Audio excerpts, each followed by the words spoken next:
so much Vijay. நேத்து உங்களை தெரியாம நான் திட்டிட்டேன்.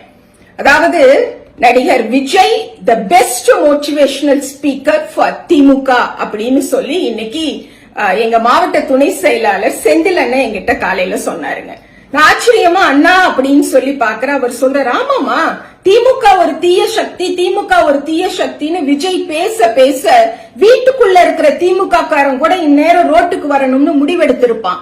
திமுக அவன் பேசிட்டு இருக்கான். திமுகனா யாரு, நாம என்ன பண்ணிருக்கோம்னு நிரூபிக்க வேண்டாமான்னு இந்நேரம் எல்லாரும் மனதளவுல தயாராயிருப்பாங்கன்னு செந்தில் அண்ணன் சொன்ன உடனே எனக்கு ஒரு விஷயம் புரிஞ்சுது. நேத்து நான் ஒரு ஹாஸ்பிட்டல்ல விஜய் பேஜ லைவ் ரிலேல பார்க்கும் பொழுது எனக்குள்ள வந்த அந்த உணர்வு, கோபம், ஆத்திரம் இங்க இருக்கக்கூடிய ஒட்டுமொத்த திமுக காரங்களுக்கும் வந்திருக்கும் இல்லையா? அப்ப இனிமே நாம தீ மாதிரி வேலை பார்த்து அந்த திராவிடம் 2.0 அப்படிங்கறத மீண்டும் இந்த தமிழ்நாட்டுல மலரச் செய்யணும். முத்துவேல் கருணாநிதி ஸ்டாலின் அவர்களை முதலமைச்சராக ஆக்கணும் அப்படிங்கறதுல அந்த சிங்கிள் டீய குடிச்சிட்டு திமுக காரன் வேலை பார்ப்போம்னு சொல்லுவோம் இல்லைங்களா?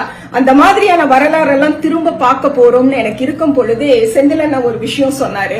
அதாவது கடுமையான விமர்சனங்களால் வளர்த்தெடுக்கப்பட்ட கட்சி இது. எப்பெல்லாம் நம்மை நோக்கி மிக கடுமையான விமர்சனங்கள் வருதோ அப்பெல்லாம் நம்மை நிரூபிப்பதற்காக தீ மாதிரி வேலை செய்வோம். அதை இன்னைக்கு விஜய் திரும்ப செய்ய வந்திருக்காரு. அவருக்கு தேங்க் பண்ணணும்னு சொன்னாரு. Thank you so much Vijay.